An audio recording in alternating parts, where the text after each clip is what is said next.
E sejam muito bem-vindos ao programa onde a estrela é a sua saúde. E hoje a gente vai falar do profissional que mais gosta de gente em toda a medicina. A gente vai falar do enfermeiro.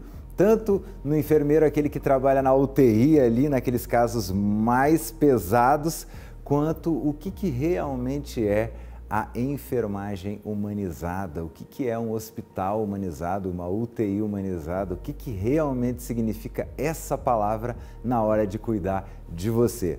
Então se prepare, que hoje a gente vai falar com aquele profissional que realmente bota a mão na massa para o seu cuidado e para o seu bem-estar quando você está no momento de maior fragilidade da sua vida. Mas olha, só depois da vinheta. Para falar sobre esses assuntos, a gente trouxe aqui a enfermeira Vanessa Heleno. Seja muito bem-vinda. Ela que não é só enfermeira, não, ela é enfermeira de UTI. Quer dizer, aquele caso que entra ali com o cara que acabou de sair de um acidente, surpresa, você não sabe o que ele comeu, de onde ele vem, se ele tem alguma doença pré-existente, como é que ele está. Você está ali na porta para esperar. Seja muito bem-vinda. Muito obrigada pelo convite. Eu sou essa primeira pessoa que ele vai ver, né? Dependendo do estado que ele tiver, lógico. Mas a gente está ali para atender ele como se fosse a gente que está no lugar dele mesmo. Sim, tem que ter um pouquinho esse olhar, né? Quando a gente fala em medicina humanizada, o que realmente significa isso na prática? Isso é só mesmo assim uma coisa para a gente dizer, ah não, vai ficar mais tranquilo, vai... Então, a enfermagem na parte dela de humanização, o que a gente precisa ver? A gente precisa se ver no lugar do outro em todos os momentos, né? A partir do momento que a gente recebe esse paciente, seja ele na UTI, no pronto-socorro ou numa enfermaria que seja, a gente precisa se colocar no lugar dele o tempo todo, né? Como é que eu queria ser tratado, né? Se fosse meu pai, fosse minha mãe, um ente querido meu, porque ali é o amor de alguém que está ali. E quem está lá fora está esperando que essa pessoa saia. Então, assim, a enfermagem humanizada é isso, é se colocar no lugar do outro sempre, ter empatia, ter aquele cuidado que a gente queria que fosse com a gente mesmo. Um dos maiores trabalhos que tem dentro da Santa Casa é justamente de desnumerar a pessoa. Ele não é o paciente do quarto tal, ele é o seu João, é a Dona Maria, a gente tem que ter esse olhar. Tem que ter esse olhar. Assim, lá eu sou coordenadora da UTI, né, da Santa Casa, da UTI 2, que lá nós somos 2 coordenadoras. E assim, se você me perguntar, eu sei quais os pacientes estão em cada leito, pelo nome. Pelo nome. Pelo nome. Então, assim, e acaba que a gente cria vínculo com eles. Então, a gente tenta passar isso para os meninos, principalmente os residentes que estão chegando, que ficam lá um tempo com a gente, sabe? Eles estão aprendendo ali com o médico, plantonista, mas a gente está ali também para dar um apoio para eles e mostrar para eles como que é o nosso trabalho, como é que a gente faz aquela parte humanizada, tentando passar isso para eles também, para lá na frente eles também conseguir fazer um atendimento humanizado para esse paciente, porque não é só a equipe de enfermagem, é o todo, né? Eu acho que para ter um atendimento de maior qualidade, não basta só a equipe de enfermagem fazer, tem que ser o conjunto todo. Essa questão é muito importante, isso que a senhora acabou de falar, porque quando você vai falar de um atendimento hospitalar humanizado, você está falando desde a recepção, ali, a pessoa que vai ter o primeiro contato, e é muito difícil. Eu brinco que talvez seja muito difícil. Eu dou treinamento de vez em quando para o pessoal que vai cortar a água das pessoas. Né? Eu brinco assim, que você está indo fazer uma coisa que vai deixar a pessoa muito nervosa. Então, você já tem que ter um outro tipo de trato. No caso do hospital, a pessoa ela já vai chegar extremamente desesperada, fragilizada, né? Então, assim, você tem que ter um olhar muito diferente, porque a pessoa ela vai chegar fora de controle muitas vezes, com o filho no colo, com, né, a mãe. Como lidar com quem está acompanhando, ou às vezes com quem está nesse desespero? Como é que vocês têm algum treinamento? Sim, a gente tem vários treinamentos o tempo todo, né? Tudo aquilo que a gente vê que está ficando deficiente ou que não está dentro do padrão que deveria estar, de qualidade, a gente vai sempre fazendo treinamento com a equipe. Chama a equipe junto, olha, se coloca no lugar do outro, poderia ser você chegando aqui com o seu pai, ou sua mãe, ou seu filho. Eu hoje estou na UTI, né? Então, assim, me apaixonando, porque eu sempre fui intensivista, mas da área de pronto-socorro, né? E hoje eu estou dentro da UTI mesmo, o tempo todo. Então, assim, eu já vi vários casos de eu me colocar no lugar, de receber mãe com filho no colo, igual você acabou de citar aí, de pai com filho no colo. Então, assim, eu venho de um pronto-socorro também, que foi onde eu comecei a minha carreira, que é referência no estado, né, também. Então, assim, é uma coisa, é muito difícil. A adrenalina sobe de uma vez, você tem que saber controlar para você se colocar no lugar da outra pessoa e falar assim, poxa, eu queria que ser tratada dessa forma, então eu vou tratar ela dessa forma. Porque, assim, ela vai chegar gritando, ela vai chegar, às vezes, esbravejando, xingando a gente, que acontece, isso acontece. Só que a gente tem que entender que aquele momento é um momento difícil para ela, né? Hoje, dentro da UTI, muitas das vezes acontece de você chamar um familiar para dar uma notícia ruim, um óbito, vamos dizer. Você tem que saber como falar com esse familiar, né? A gente tem toda uma equipe multidisciplinar, né? Vai o enfermeiro, o psicólogo, o médico, vai todo mundo junto para aquele momento dar essa notícia para essa pessoa, porque ele deixou alguém com a gente que ele ama muito. Então, assim, não é só chegar lá e falar, olha, morreu. Não, não é isso. A gente fez tudo que a gente podia e acabou. Acabou, fim. Não é bem assim. A gente tem que ter todo um cuidado de explicar. Apesar desse familiar estar indo todos os dias na visita, e a gente todos os dias passando a visita junto com ele, o médico explicando, olha, hoje o seu familiar está assim, hoje aconteceu isso, hoje ele teve essa melhora. No momento de uma notícia de óbito, você tem que ter um cuidado maior, porque mesmo, ele não vai lembrar de tudo aquilo que você falou durante todo o tempo que ele ficou lá. Ele tá focado só naquele momento. A partir do momento que você liga para o familiar, porque a gente liga para chamar ele para o hospital, muitos já têm uma noção. Você não pode simplesmente ligar, olha, o senhor faz favor de vir aqui até a Santa Casa porque o seu familiar morreu. Não, não é assim. Tem todo um cuidado para essa ligação. Senão o cara vai ficar tão desesperado que você daqui a pouco pode atender ele, porque ele vai sofrer um acidente indo para o hospital. A gente tem que ter todo o cuidado até para esse momento. Ah, mas o que aconteceu? Olha, o médico está solicitando a presença do familiar e aí chegando aqui ele vai conversar com o senhor. Então, assim, a gente tem que ter todo esse cuidado. Em tudo que a gente vai falar para eles. Porque por mais que a gente faça todo o esforço, que eles estejam vendo, que a gente está fazendo tudo que a gente pode, alguma coisa der errado, tudo aquilo não tem valor naquele momento. Depois ele vai parar e vai pensar, poxa, eles realmente fizeram tudo que podiam. Mas naquele momento, apaga-se tudo, o desespero apaga. E eu brinco muito, porque, por exemplo, se você perdeu seu pai, sua mãe, você é órfão, se você perdeu seu marido, seu cônjuge, sua esposa, você é viúvo. Exatamente. Agora, para quem perde um filho, não tem nem palavra.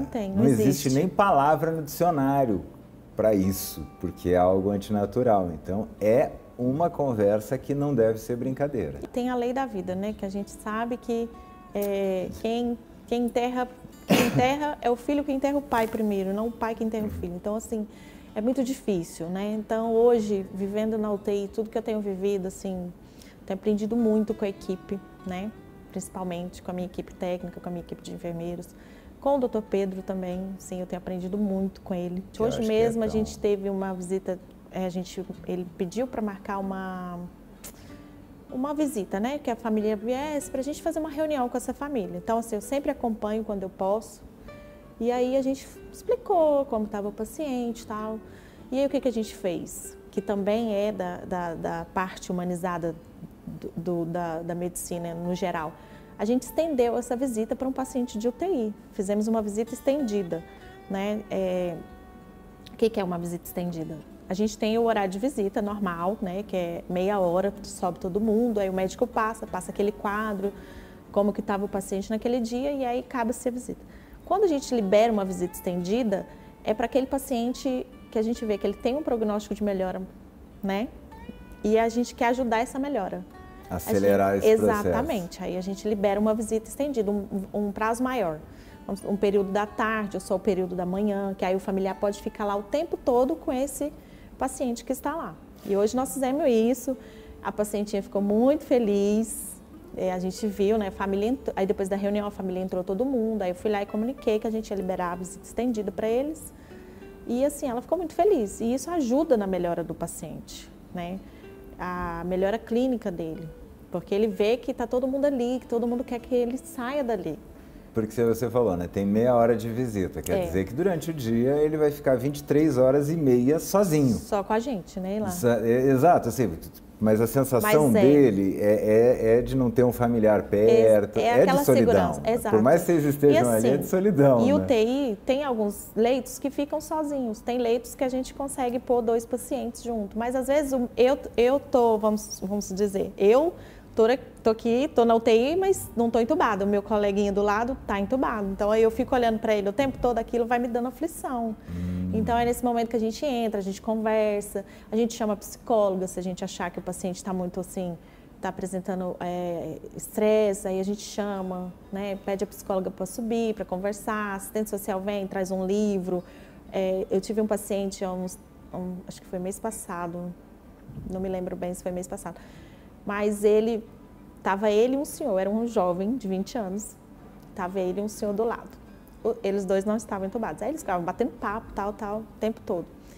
Só que aí ele chegou para mim e falou assim, olha, eu não estou aguentando mais ficar aqui, eu estou com um tempo muito ocioso, eu preciso fazer alguma coisa. E aí não pode ter celular, né, porque dentro do UTI não pode, nem o visitante não pode entrar com o celular, ele tem que deixar o celular dele lá. É a coisa mais suja que existe ultimamente, exatamente, né, e também para o cuidado da imagem dos outros pacientes, né? Porque às vezes a pessoa está lá, mas sem a menor intenção, quer tirar uma foto para mandar para um outro familiar que está fora, e não pode. Então a gente, na hora da visita, a gente orienta essas coisas.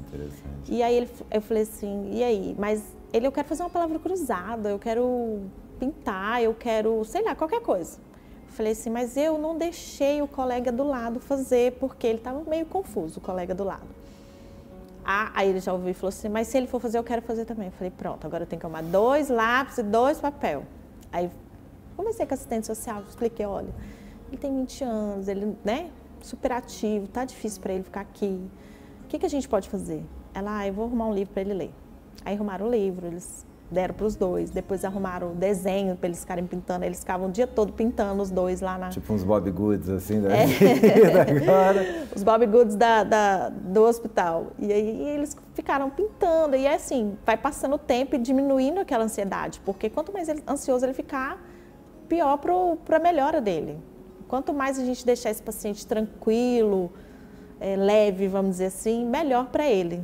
Logo, logo ele se recupera e sai dali, que é o que é a nossa intenção, é que ele saia. Que geralmente a gente só conecta o assistente social a crianças que foram abandonadas. Não, a criança não sei o que, vai lá. Não, nós temos. O assistente social ele tem uma Sim, às vezes a gente, atuação, né? Às vezes o paciente está lá, tem 2 dias que não recebeu uma visita.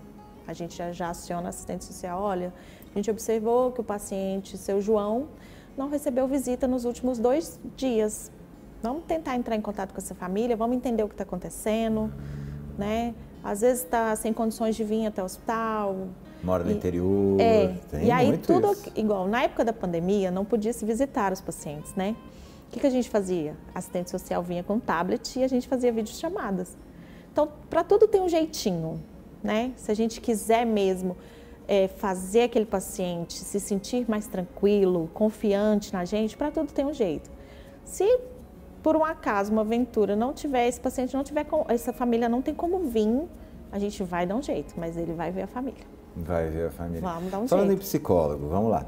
Que a gente vê sempre nas séries de TV, né? Nunca vi aquela série dermatologistas de plantão. Não.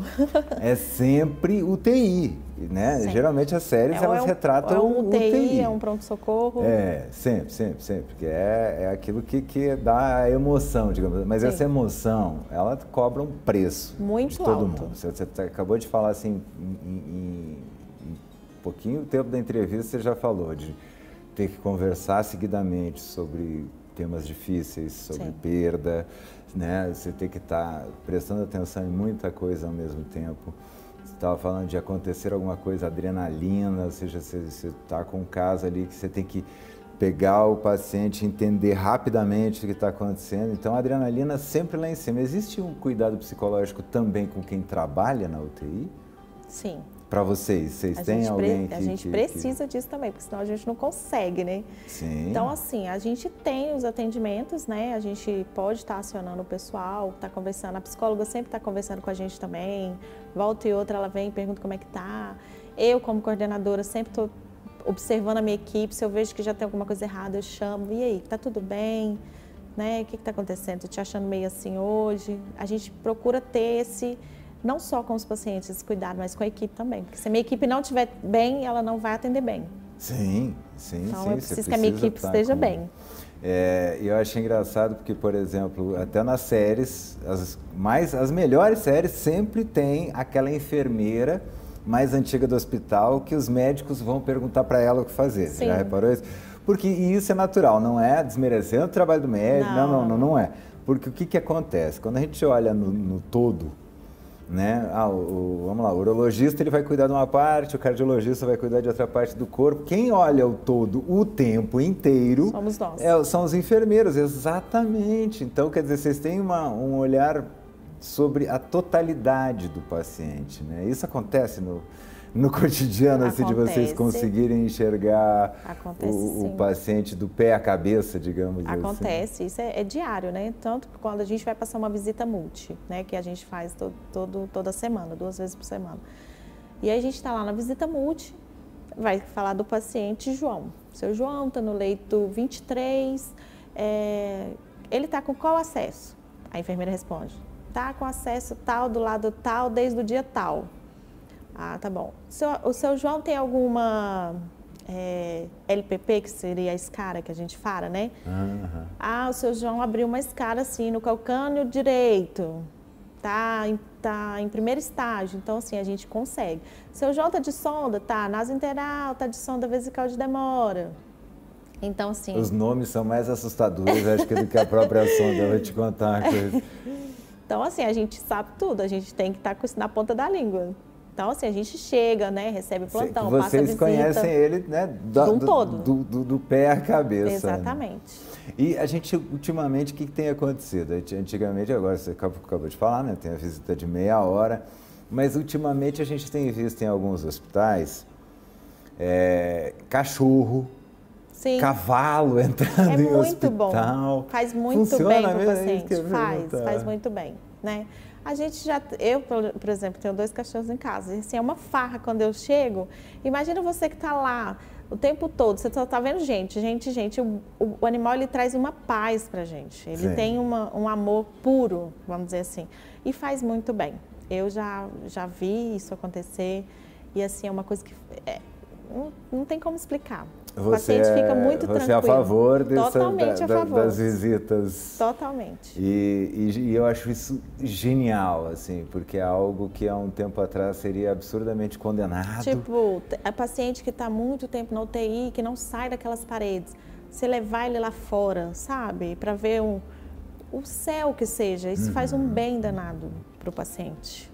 Ver o céu, a gente não faz ideia do quanto é igual importante. O nosso ambiente de UTI precisa ficar totalmente fechado por conta de higiene, principalmente, né? Então, assim, às vezes você não vê o céu, você não vê o claro do sol mesmo. Aí o paciente pede. Se a gente tiver essa condição de levar, a gente tem que levar. Porque é um pedido dele. Talvez se eu estivesse lá, eu também queria fazer a mesma coisa. Sentir o vento bater na gente. Isso é cuidado. É cuidado do mesmo jeito, não é porque é só remédio, só curativo, entendeu? O cuidado, ele é um todo. Atender um pedido dele. Eu tive uma paciente que falou assim, eu queria tanto tomar um café. Eu falei, oh meu Deus, como é que eu faço? Que o doutor Pedro não saiba que eu te dei um café. Aí eu busquei o café para ela. Falei, eu gosto de café. Sim, Do tanto de dia que eu ficasse lá, eu ia querer beber um café. E assim... Que às vezes a gente fala em evolução, né? A gente fala em evolução e geralmente a gente conecta no nosso cérebro evolução a algum equipamento, a alguma tecnologia, né? E muitas vezes a gente vê a evolução acontecendo em comportamento, em processos, né? Essa questão de você entrar com o cachorro, você fazer a pessoa dar uma passeadinha. Sim.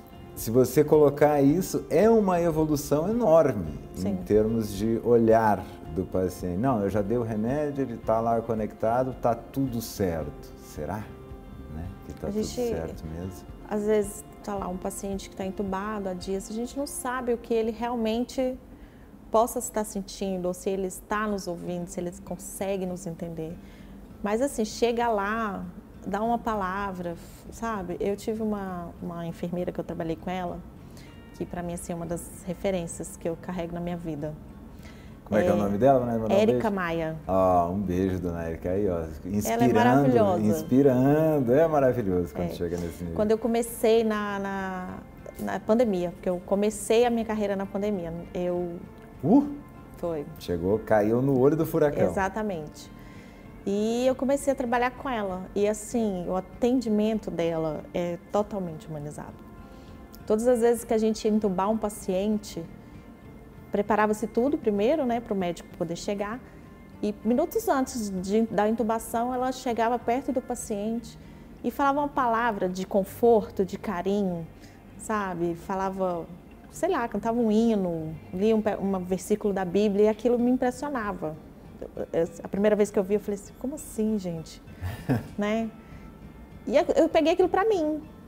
Então, assim, ela foi um pilar na minha carreira. Gosto muito dela, somos amigas, estamos um pouquinho distantes, mas somos amigas. Porque é correria, né? Cada uma para um lado. Claro, não tem. E essa vida nossa, a gente não tem dia certo, né? Mas assim, o atendimento dela era muito bonito com o paciente, o cuidado dela era muito bonito, em todas as etapas. Antes da intubação, depois da intubação, e eu falava assim, eu quero ser uma enfermeira igual ela. Inclusive, a gente tem uma das enfermeiras mais famosas do mundo, é brasileira, né? Que é a Ana Nery, quem gosta de fazer palavra cruzada, sempre tem o nome dela lá na palavra cruzada.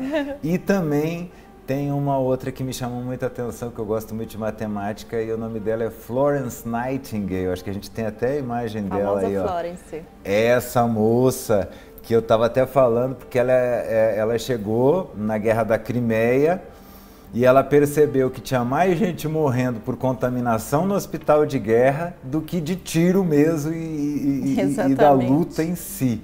Aí ela foi lá, tentou convencer os administradores e os generais lá. Não, o que está matando é invisível. Não é o inimigo lá na trincheira, é o inimigo invisível aqui dentro. Eles não acreditaram. Exatamente. Ela criou, vocês que conhecem aí aquele gráfico modelo pizza, foi inventado por ela. E ela só inventou esse gráfico para conseguir provar que realmente o que estava matando eram as bactérias dentro ali do centro cirúrgico do hospital. E só quando ela desenhou foi que os generais acreditaram. Quer dizer, tem que desenhar para o general. E é isso. Sepse até hoje é um risco dentro de UTI, né? Sim. Como é que vocês também fazem parte dessa luta contra a sepse, que é a famosa infecção hospitalar? O nome dela bonito é sepse, né? Sepse é o nome bonito dela. Então, a gente faz todos os dias, tem essa guerra todos os dias, né? E assim, um ato tão simples, que é primordial para evitar, seria lavar as mãos. Lavar as mãos. Com água e sabão. Não, mas já acabou a pandemia, ninguém mais lava a mão, já reparou isso? Tem que lavar a mão. Então isso não é uma coisa só para a época de pandemia, é para todos os dias, é higiene mesmo.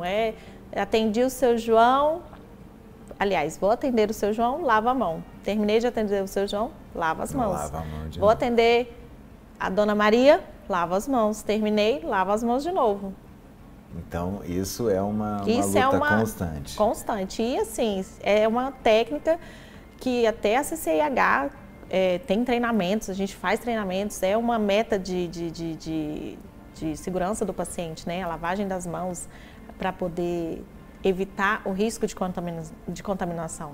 Diminuir, pelo menos, que, né? Por exemplo, a falta de... Eu brinco muito, né? Que o pessoal, por exemplo, lixeiro, quem está lá, o pessoal que trabalha no saneamento básico, eles fazem parte do sistema de saúde.